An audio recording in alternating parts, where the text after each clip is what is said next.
Kanpur test पर भारतीय cricket fans और मीडिया बहुत नाराज था कर यहां पे मैच क्यों रखा, क्योंकि 2-0 की जीत इस सीरीज में भारत को 2-3 फायदे दे सकती है। एक ये कि ऑस्ट्रेलिया टूर पर दबाव कम बना रहेगा और दूसरा ये कि ऑस्ट्रेलिया हो सकता है WTC फाइनल से ही बाहर हो जाए। वो कैसे, वो भी मैं थोड़ा सा इसमें ब्रीफ बताऊंगा, मगर बड़ा सवाल ये पैदा हो रहा है कि क्या कानपुर टेस्ट रिजल्ट ओरिएंटेड हो सकता है? क्या भारत ये टेस्ट मैच जीत सकता है या बांग्लादेश के पास इस टेस्ट मैच में हासिल करने को क्या कुछ है? और ये सब डिस्कशन सिर्फ 35 ओवर्स के खेल की वजह से बनी। वो 35 ओवर जिसमें भारतीय टीम ने बल्लेबाजी की, जिसको रो बॉल टेक्निक भी कहा जा रहा है। आपके रोहित शर्मा की ये टेक्निक है कि आओ चलाओ और मैच को सनसनीखेज बना दो। और बहुत से लोग कह रहे हैं कि ये इस बिकॉज ऑफ गंभीर ब्रेन।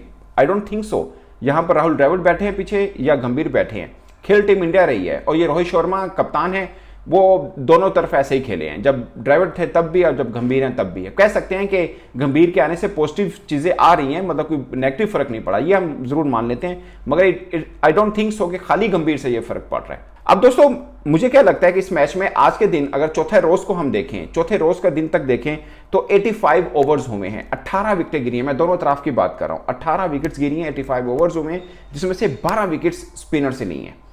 तो ये कैलकुलेशन बताती है कि भारत के लिए थोड़ा सा एडवांटेज यहां पर बहुत है। अच्छा, आज के दिन को निकाल के देखें तो आपको 2-4% नजर आ रहा था कि इस मैच का कोई रिजल्ट आ सकता है, बल्कि सबका सब था कि मैच ड्रॉ होना है, क्योंकि 2 दिन खेल ही नहीं हुआ। और आज क्या है, 53% विन परसेंटेज है भारत की, 53% और 46% जो है वो ड्रॉ की है, और 0.5% बांग्लादेश की है कि बांग्लादेश यहां से जीत सकता है। इसकी वजह क्या है? कुल मिला के अभी 26 रन की लीड भारत के पास है। हम अज्यूम कर लेते हैं कि आज जो 4th डे में 85 ओवर्स हुए, 5th डे में भी हम 85-90 ओवर कर लेते हैं कि इतने ओवर्स का खेल होगा। फॉर एग्जांपल अगर 50 ओवर भी बांग्लादेश टिक जाती है, मतलब पूरा 50 ओवर भी खेल लेती है, स्ट्राइक रेट भी अपना अच्छा कर लेती है, वो 250 रन भी बना ले, 5 के के इकॉनमी के साथ खेले, लेट्स अज्यूम वो 6 की इकॉनमी के साथ भी खेले, तो 300 रन बनाएगी और अभी 26 की लीड बाकी है। तो कुल मिला के उनको 260 या 270 टारगेट ही भारत को दे सकती है। उस भारत को जिसने 35 ओवर के अंदर 350 रन बना दिए, जिसने टेस्ट में तेज 350, 100 और 200 का रिकॉर्ड बनाया कि इससे तेज मतलब कि हुआ ही नहीं है टेस्ट क्रिकेट की हिस्ट्री में, उस भारत को उसी पिच के ऊपर दे सकती है। अब थोड़ा सा चांस जो बांग्लादेश के पास रहता है वो ये है कि 5वें दिन की पिच किस तरह बिहेव करती है, क्योंकि जब भारत के खिलाड़ी 9 आउट हुए, इसमें से 8 तो बांग्लादेशी स्पिनर ने आउट किए। तो कुल मिला के स्पिनर्स का एडवांटेज भारत के पास तो बहुत ज्यादा है, मगर बांग्लादेश के पास भी है, शाकिब अल हसन भी है, मेहदी मराज भी है कि ये, और एक लेफ्ट आर्म स्पिनर भी है कि वो किस तरह भारत को दबाव में रख सकते हैं अगर भारत इनके ट्रैप करके जल्दी आउट कर भी लेता है। तो भारत के पास मैक्सिमम 50 ओवर की एक ऑप्शन है कि 50 ओवर तक आप बॉलिंग करें और बांग्लादेश को ऑल आउट करें। और 50 ओवर बहुत ओवर होते हैं टेस्ट मैच के 5वें रोज में, और उस ग्राउंड में जहां पर 2 दिन लगातार पानी रहा है। तो मुझे लगता है कि जो ये 53% है कि भारत जीत सकता है, शायद ये परसेंटेज ज्यादा हो सकती है और ज्यादा होनी चाहिए, क्योंकि इस मैच में 2 ही चीजें हैं, एक जो है कि भारत जीत सकता है, दूसरा ये कि ड्रॉ हो सकता है, और बांग्लादेश के चांसेस ऑलमोस्ट ना होने के बराबर हैं। बांग्लादेश के लिए जीत मुझे ज्यादातर पर लगता है कि यही है कि वो ये मैच ड्रॉ कर ले, और उसके लिए उसको टी तक नहीं पूरा दिन खेलना पड़ेगा, क्योंकि टी में भी वो आउट हुए ना तो इंडिया का कोई पता नहीं है। फिर वो उनको 28-30 ओवर मिले टी के बाद भी, तो उन्होंने जितने भी रन हुए वो पेल देने, वो उन्होंने आपको पहली इनिंग में दिखा दिया कि वो एक तरह से खूनखार हुए हैं कि उनको अगर टारगेट मिल गया ना, भले 26-28 ओवर ही मिले, तो वो ले जाएंगे मैच को। कोई रास्ता नहीं बनेगा बांग्लादेश को रोकने का कि इंडियन बैटर्स को वो किस तरह रोक पाए। अभी तो उन्होंने एक इस माइंड से खेले कि हम मैच को रिजल्ट ओरिएंटेड बना सकते हैं, तो इस तरह से खेले। शायद दुनिया की ऑस्ट्रेलिया की टीम ये कुछ कर सकती है, या आप मान लें इंग्लैंड की टीम भी कर सकती है, but I don't think so कि इन कंडीशन में आकर इतना तेज वो खेल रहे हैं। आप उनकी वनडे T20 की क्रिकेट देख लें, इतना तेज वो नहीं खेले हैं, फिर वर्ल्ड रैकेट बने हैं। इसका मतलब क्या हुआ कि अब तक क्रिकेट की हिस्ट्री में, टेस्ट क्रिकेट की हिस्ट्री में कोई इस तरह तेज नहीं खेला है। तो अब क्रिकेट हर नए दौर में हमें समझ आता है कि एडवांस होती जा रही है, मॉडर्नाइज होती जा रही है, मगर इतनी होगी कोई एज्यूम नहीं कर पाएगा। 3 ओवर में 50 रन बन रहे हैं टेस्ट क्रिकेट के अंदर, आप अंदाजा कर लें।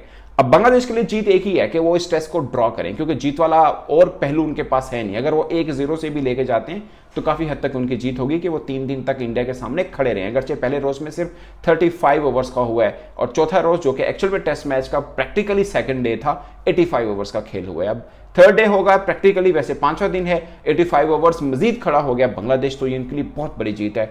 मगर मुझे ये लग रहा है कि 50 ओवर तक मैक्सिमम अगर मतलब बांग्लादेश टिका रहा और वो जितने भी रन बना लिए, तो इंडिया के लिए कोई मुश्किल नहीं है कि वो 35 ओवर्स के अंदर वो बाकी टारगेट चेस कर लें।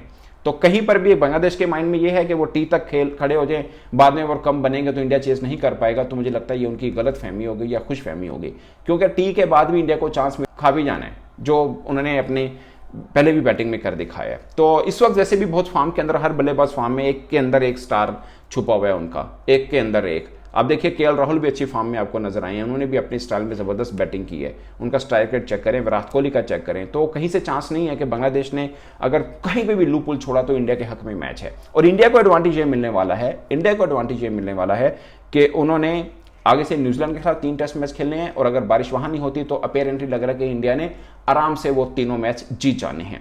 अब वो इस तरह से जब ऑस्ट्रेलिया जाएंगे तो वो एक तरह से WTC फाइनल में पहुंच चुके हैं, क्योंकि उनको सिर्फ अब ऑस्ट्रेलिया के खिलाफ एक ड्रॉ खेलना है।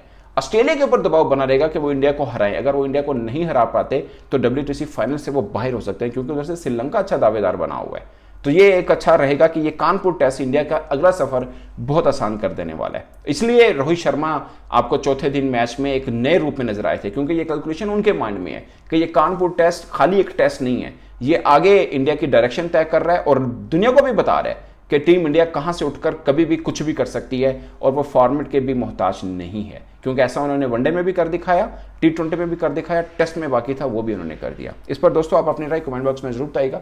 मेरी तरफ से इतना ही, इजाजत दीजिए, अल्लाह हाफिज।